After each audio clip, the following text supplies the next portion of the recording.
안녕하세요. 대단히 반갑습니다. 베트남 나트랑 달랏 효도여행 2.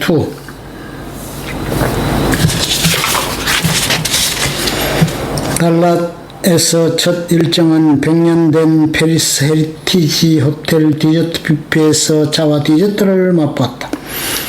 예전 프랑스 지배를 받았던 베트남에 남아있는 프랑스 귀족의 호화로운 생활과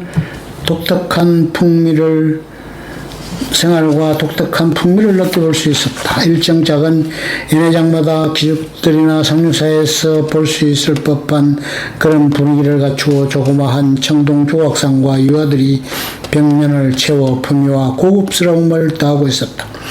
고급 위스키, 와인 등도 잘 전시되어 있었지만 그보다 더 로비와 창밖으로 바라보는 전경은 감탄을 자아내게 했다. 연신 카메라 셔터를 누르며 전경을 담아냈다. 시루에서 태연자역하게 흡연하는 관광객의 모습은 흠이되었다. 화장실도 고급 호텔에 걸맞게 고풍스러웠고 세련되었다. 달랏의 날씨는 변덕스러워 버스에 오를 때는 조금씩 비가 내리고 있었다. 다음 관광지는 크레이지 하우스였다. 베트남 두 번째 대통령이었던 쯔응진의 딸인 당 비엔나가 설계하고 건축한 독특한 디자인의 크레이지 하우스는 마치 놀이노구 공원에 온 것 같은 기분을 느끼게 한다. 베트남의 가우디라는 별명을 가진 당 비엔나의 창의적인 건축물을 엿볼 수 있었다. 수중궁궐부터 밀림 가우디의 머리속 천상의 구름속까지 꾸불꾸불한 미러와 같은 길을 따라 가다 나오는 길을 잃어 헤매기도 했다. 너무 흥미진진해서 손자가 초등학교에 입학하면 데려오고 싶은 마음이 들었다. 석식을 한국 식당으로 향했던 메뉴는 제육쌈밥이었다. 익숙한 음식이어서 술술 잘 넘어갔다. 소주와 베트남 보드카라는 넷모이를 맛보았다. 달랏의 통영 한편은 현지 베트남 화폐에 다닌 동만을 사용할 수 있었다. 미국 달러를 가이드와 식당 주인에게 동으로 환전할 수 있었다. 넷모이는 40도, 30도 두 종류가 있었는데 30도 술을 맛보았다. 용량이 소주보다 조금 컸다. 가이드와 협의한 선택 관광과 현지 가이드 경비를 위해 1인당 275달러 정도를 추가로 지출했다. 저녁 식사를 마치고 향한 곳은 스파였다. 전신 마사지를 받기 위해서였다. 전신 마사지는 동남아 여행의 필수 코스인 것 같다. 2시간 동안 전신 마사지를 받고 하루 동안의 여행 피로감을 시원하게 풀었다. 달랏의 하루 일정을 마치고 세레자 리조트 호텔로 향했다. 펜션식으로 여러 개의 동으로 되어 있었고 우리 가족은 E동과 H동으로 나뉘어 숙박하게 되었다. 호스코에 위치하고 있었고 숲속에 있는 듯한 착각이 될 정도의 풍광이었다. 이렇게 여행 1차가 마무리되었다.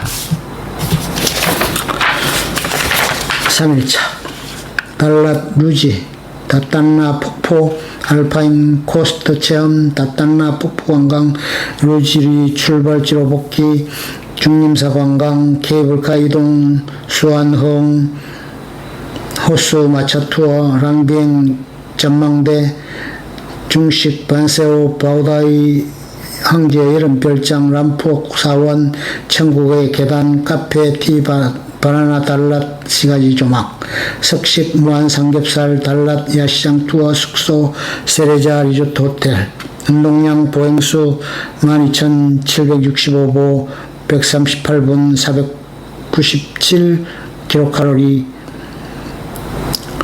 이동거리 9.25km, 소모칼로리 1648 킬로칼로리.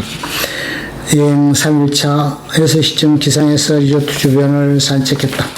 호수가 리조트 뒤쪽에 병풍처럼 펼쳐져 있었다. 아름다운 풍광과 기온이 산책의 적격인 코스였다. 식당으로 가는 엘리베이터와 양쪽에 계단이 있었지만 들어가는 출입구는 이동 우측 계단으로는 통로로만 출입할 수 있었다. 엘리베이터를 타고 내려가려다 실패하고 조카의 안내를 받아 우측 계단으로 내려갔어야 식당에 들어갈 수 있었다. 단체 손님이 많아서 음식을 접시에 담는데 대기 시간이 걸렸다.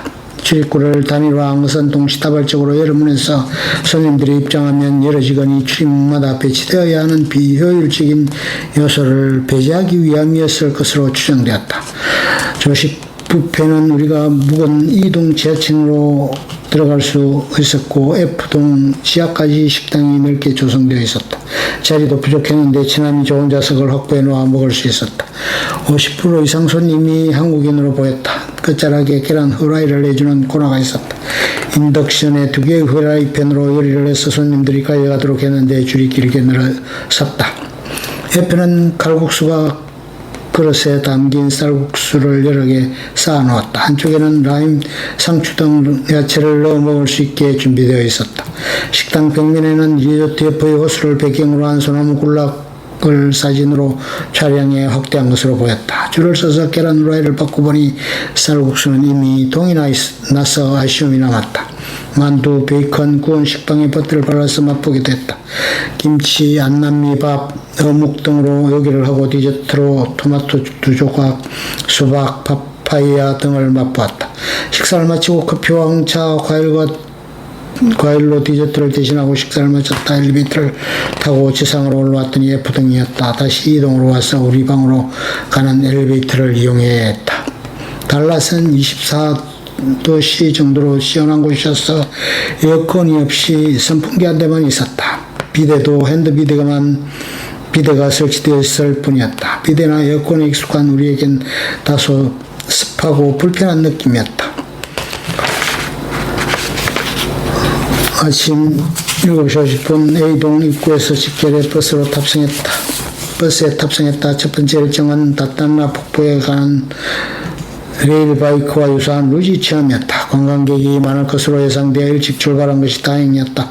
우리 뒤로 많은 관광객들이 몰려와 줄을 서고 있었다. 현지인 가이드 빡에게 표를 받아 차례가 되기를 숨죽이며 기다렸다. 1인 2인 탑승이 가능한 눈썰매 모양의 루지가 레일을 달리는 것이었다. 뒷좌석에서 전진과 스톱만을 조정하면 되는 것이었다. 루지는 봅슬레이를 연상시켰고 눈썰매 타는 것과 유사한 모양새였다. 레일 궤도를 따라 이동하는 루지는 흡사 롤러코스터처럼 달렸지만 운전자가 속도를 조절할 수 있는 것이 장점이었다. 곡선 코스를 이리저리 위아래로 올라갔다가 내려가며 이동해서 산을 넘어가는 코스였다. 올라가는 부분은 안전하게 중앙통제로 되어 있었고 급격하게 회전하거나 급강하는 코스는 아니어서 그나마 안도할 수 있었다. 롤러코스터만큼은 아니었지만 스릴만쯤의 익스트림 체험이었다.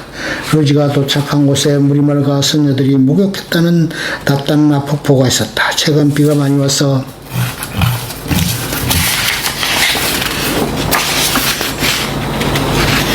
많이 내린 탓에 푸른한 물로 폭포는 시원한 물줄기를 활기차게 뿜어내고 있었다.